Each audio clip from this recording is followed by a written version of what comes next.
In this lesson, we're going to take a look at the LFO options that we've got on the Digitakt II. What I really like about the new Digitakt II is that we've actually got 3 LFOs per track, which is amazing. The fact that we've got an extra LFO to be able to do wild stuff with is really, really cool. Quite happy that they put that in. So what I'm going to do is just basically use the LFO in a really simple way just to show you all the different parameters. So we've got this bass, which is just a factory bass, and basically I'm just kind of running it with no effects on or anything like that. What we're going to modulate is the tuning, because I feel like if you modulate the tuning or the filter, that's usually the best way to showcase what an LFO is doing. So if I just bring the depth amount up, this is the depth amount here, and what you can do is basically add some modulation in, either negatively, so it basically flips the waveform, or positively. So if we go up, you can hear the waveform starts to go up and down. Sorry, not the waveform, the tuning starts to go up and down. What I can do is I can speed that up as well. So we've got BPM multipliers here. At the minute I've got it on 32. So if I put it on 16th, that was working. I think that one's 16th. So I'll put it at BPM 32 and then put this at 32. It's kind of like 16ths. And we can just test that by going to a different waveform shape. So let's go to soft. Yeah, that's 16ths. So if we basically use this multiplier now, we can scroll up, make it faster, and it'll be in time with the BPM, so the tempo.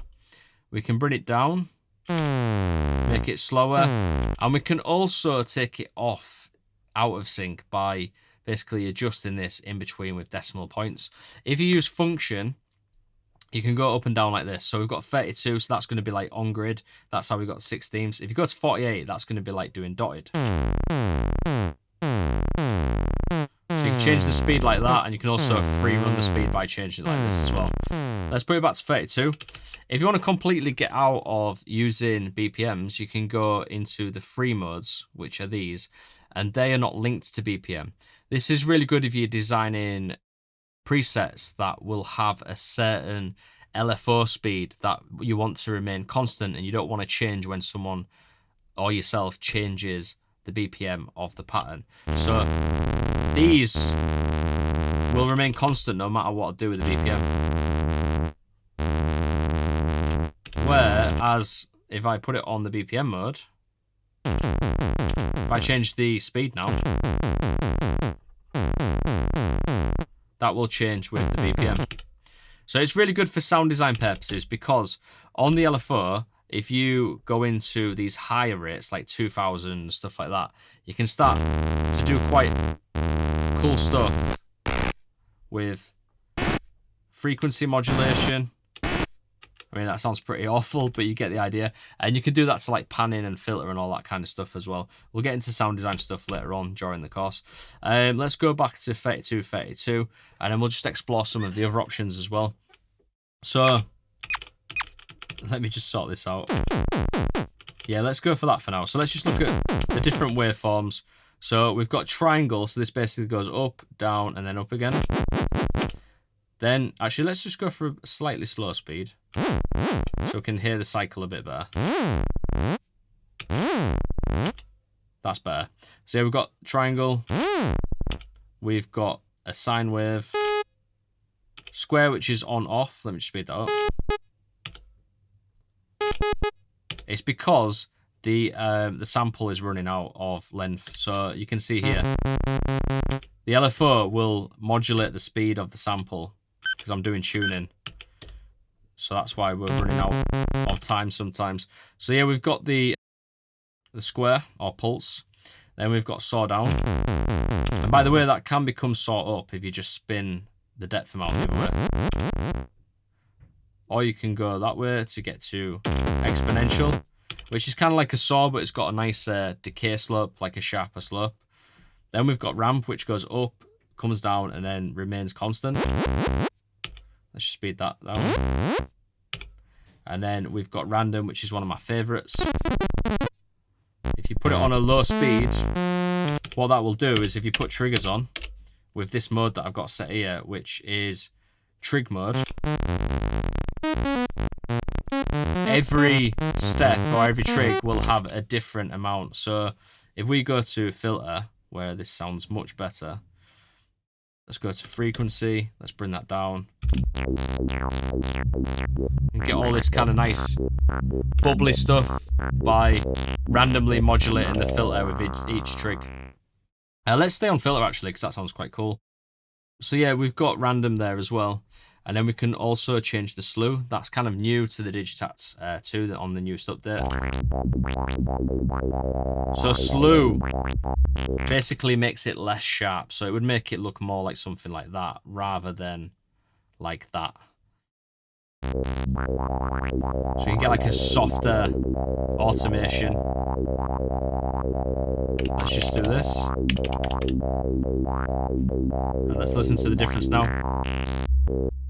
So that's more sharp, sample and hold. And then we've got this nice glide between the different points using the slew.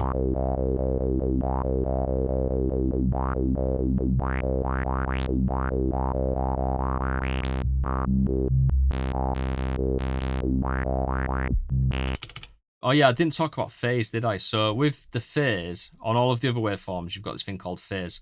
And you can basically just change the start point. It's better if I show you that on trig mode. So I'll just explain what trig mode is. Trig mode basically just means that every time a trigger hits, it resets the LFO. This is not the default mode. It's normally on free running. Free running will just do its own thing. It'll just run on its own however it wants, no matter if you hit a trig. Whereas a trig mode will reset it every single time. So it's a bit more constant. You can see there, if we change that little symbol, the little square symbol disappears. So if we put it on that, that's the best way that I can show you the phase. So basically all you're doing is just changing the point in which it starts at on the LFO. We can actually scroll through that LFO waveform now by doing that. Let's try a different one.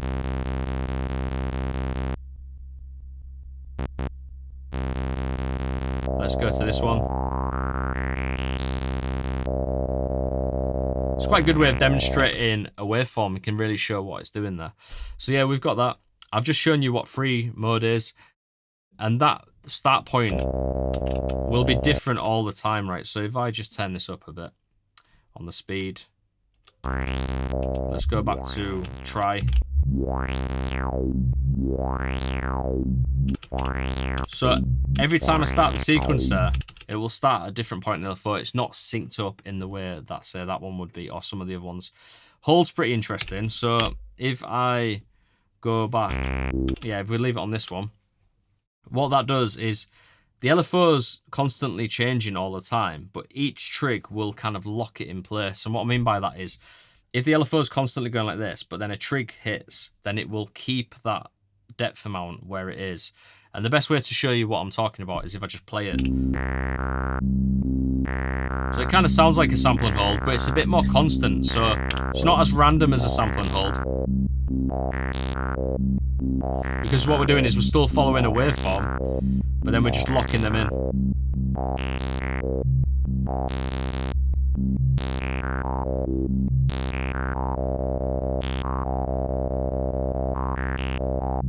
So if you like the sound of random sample and hold, it's also worth experimenting with that mode, because it will give you the same vibe, but it'll be a little bit more controlled. It's kind of like trig locking the filter to each step, but using an LFO to do it.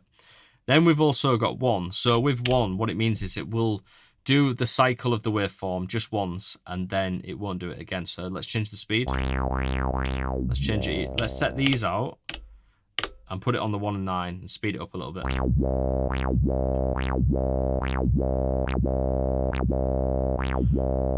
Sounds really cool actually on a filter.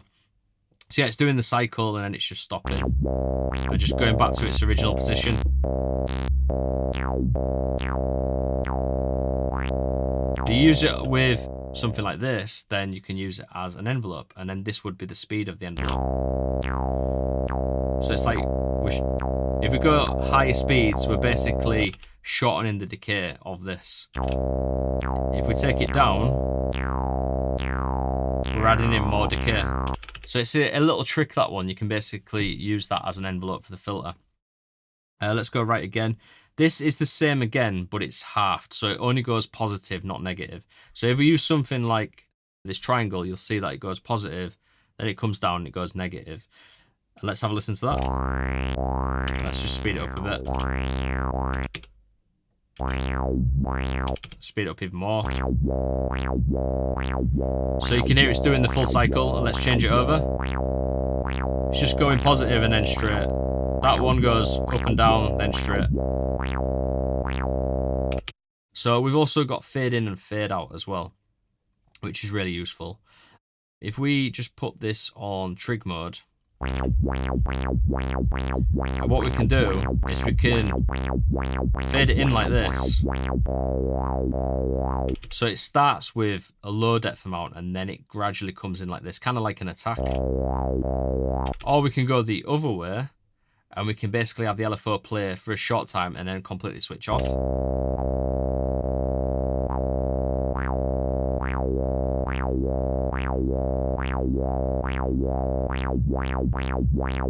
So that's handy as well. All these different settings will enable you to get quite complex modulations going on, especially when it comes to modulating LFOs with other LFOs, which we'll talk about in a second. So that brings us on to destination. So you can see on here, we can turn off the destination completely, and then you can also go through the different ones. So they're all labeled quite nicely. So if you want to modulate something in the source page, it will say SRC. Then we get to MM. MM basically is just the descriptor for the type of filter that we're on. So if I go into the filter section and change this to comb filter, you will notice that that now changes to comb instead of MM. So MM just meant multi-mode. So it does get a bit confusing when you first look, because you on the old Digitakt, I'd look for filter, then I'd find frequency. Now this keeps changing. And then you can see we've got the other filter options there. Amp settings, effects page settings, some more amp settings, pan and volume. I don't know why they are not next to the amp above. And then we've got effects, so we've got bit reduction, sample rate. These are usually good ones to kind of modulate as well. And then the overdrive. So that's the ones for filter 1. Don't forget we've got another 2 filters, but with these ones, if we scroll down, I don't think it's on this one actually. Let me just double check. Oh yeah. So let's go back to the top one. You'll notice that there is no option to modulate another LFO, but if you go to the second page, you can then modulate LFO 1 with LFO 2. So what I mean by that is if we press play and just set this up again on page 1, sorry. Let's go to filter frequency. So we've got that going, right? I could go to page 2 now, and I could modulate the speed of LFO 1 with another LFO. So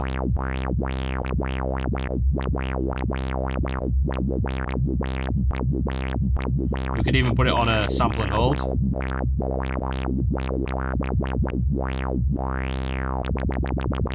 So you can get some really complex stuff going on there. You've also got all of the other options on there as well that you can basically modulate. So you can modulate all of the LFO 1 settings. If we go to page 3, let's see what we've got on there. You can also modulate LFO 1 as well, but you can also modulate LFO 2. So that's pretty cool. So you've got a choice to either modulate LFO 1 or LFO 2 with LFO 3. So that could be 2 LFOs modulating LFO 1 to come up with complex shapes. Or you can basically modulate LFO 1 with LFO 2 and then modulate LFO 2 with LFO 3. A lot of creative possibilities there. The other thing I want to quickly touch upon as well is the fact that all of these settings, like all of the other settings across a track, can be trig locked. So what you can do is each trig could have a different destination, which is nuts. And then also you can basically trig lock all of these to be different for an individual trig. So you can get some really complex movement going on the Digitakt II on the sequencer. It kind of reminds me a little bit of Native Instruments Massive in a way. So if you've ever looked at that, you can do some really complex LFO shapes. Now, it's not as simple on this. You've got to kind of use your mind a little bit to work out exactly what you want to do. But just as an example, each one of these trigs could have a different shape. So if I just put these in now, I could, on a basic level, just change the shape of these. Then maybe that one will change that to a low one on the speed, and then then that should do like a sample and hold type thing. And then for this one, maybe we change the shape to the ramp. Now already that sounds really interesting. What I can also do is route them differently as well. So maybe this one we send, actually not that one, Maybe this one we send that to the tuning, and then I'm just messing around here to see what we can do. This one, maybe we send it to, or we increase the sample rate reduction. Maybe this one, let's change that to something else. Panning. So that's just some basic settings that we've done there. And if we got really deep into it, we could then start modulating them with the other LFOs as well.